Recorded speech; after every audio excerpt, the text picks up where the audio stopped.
Hello, welcome back to the YouTube channel of Bethel Evangelical Free Church Hanley. I'm Pastor Gervais Charlie. This is another Worcestershire church, and this is the church St Mary Magdalene, Alfrick.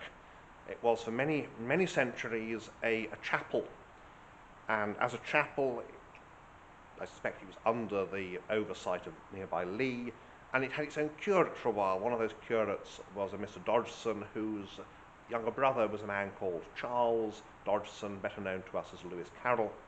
And of course, several times he visited his brother up here and preached for him as supply. So that's the church's great claim to fame. It was restored in the 1880s by Aston Webb, who is responsible for the transept that you see over there. The main building is Norman, 12th century. The chancel's been added around about the 13th century, and there are various features from those periods, as well, of course, as later. So we'll have a look around and see some of the fascinating features of this little building. As usual, we begin at the west end. The font is not here. The font is in the transept, as you can just about see here.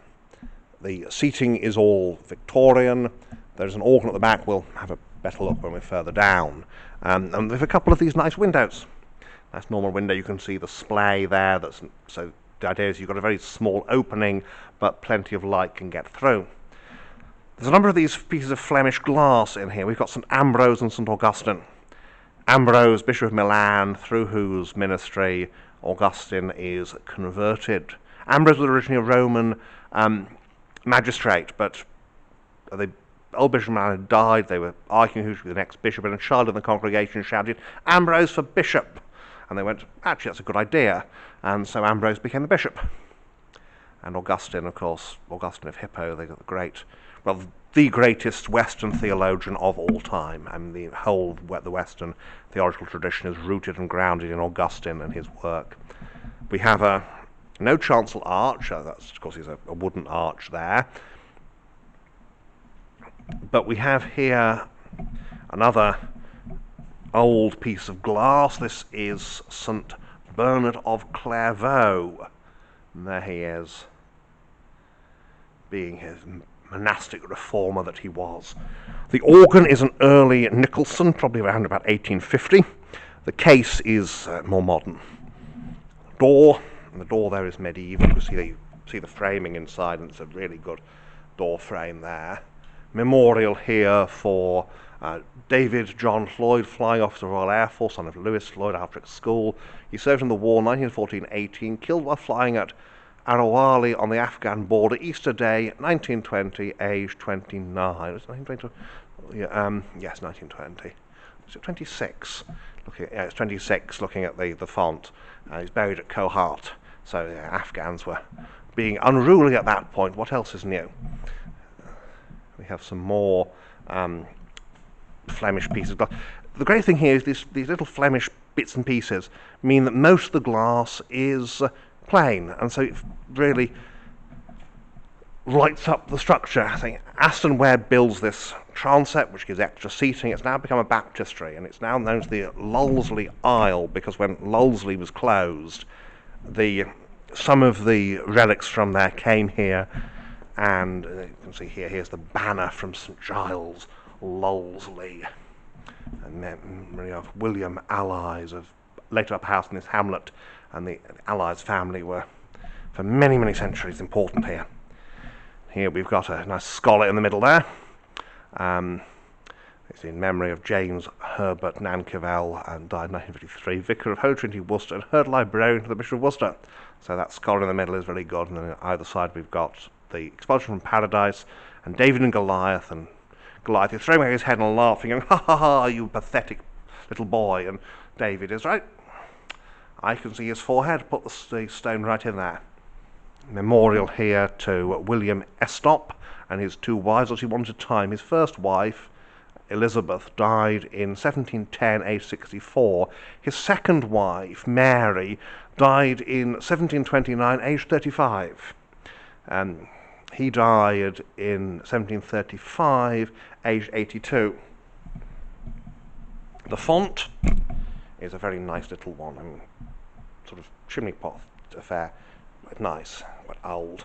The pulpit here, this is of course the one that Lewis Carrol preached from, at least on several occasions, and it's 17th century. A lot of the, and it's a very plain example, and quite, let's see, look at the carving there, and it's quite narrow, quite small. The screen here, the base is medieval, you can see here, and then the top part has been added by Aston Webb in the restoration.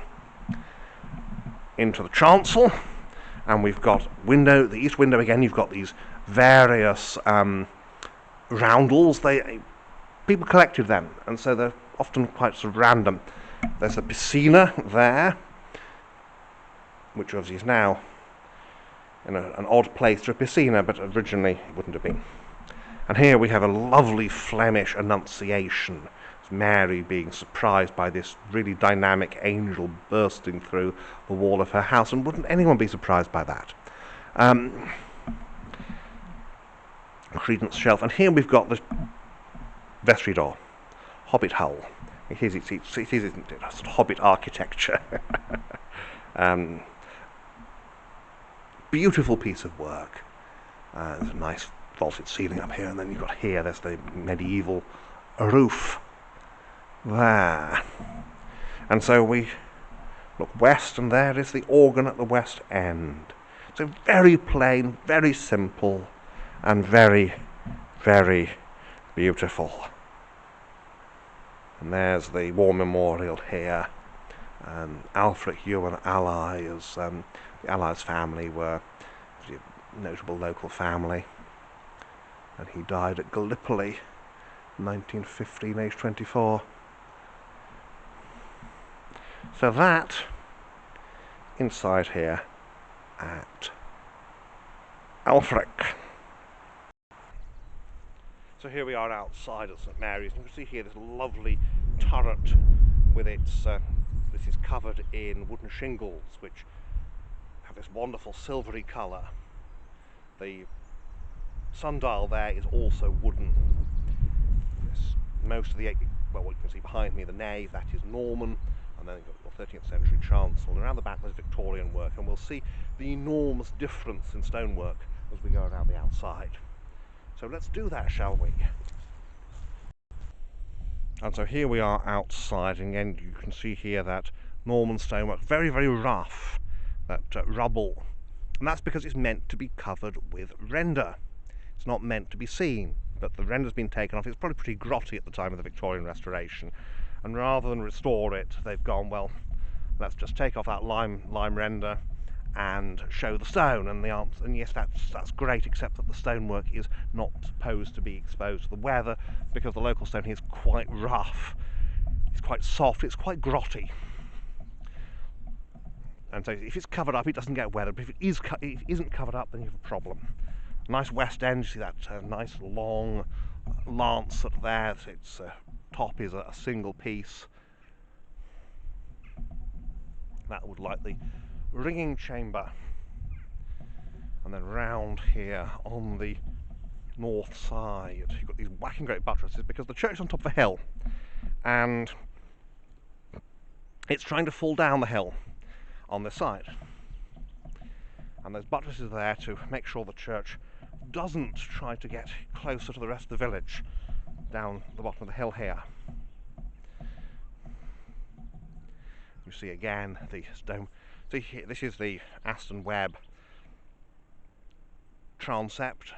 Very different stonework, much crisper, partly because it's more recent, and that also helps hold the building up. And here we've got one of the original Norman windows. Very, very small. See how small the opening is on the outside here. And again, the top is a single piece of stone. And here you've got a 13th century window, much fancier. It's carved surround and bigger. And then this is the Aston Webb transept with a date here.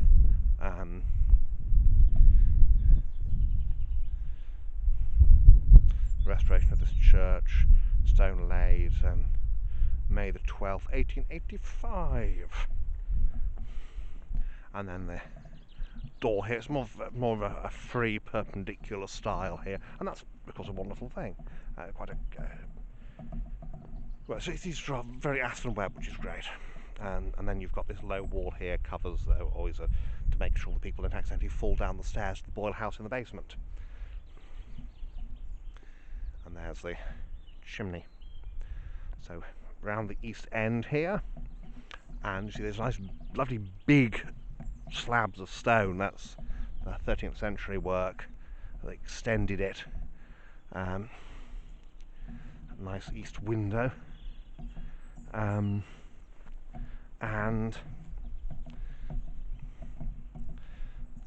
there we have it. You see that big evergreen against the chancel.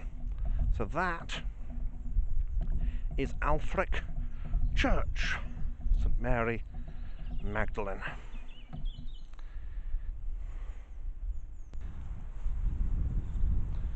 And there you have it, St Mary's Alfrick. A beautiful building, and a great example of one of these little Norman churches on a hill that you find in various parts of the country. There are a number of really beautiful ones like this around here. This is one of the best. Well, thank you for watching, and may God bless you and keep you until next time.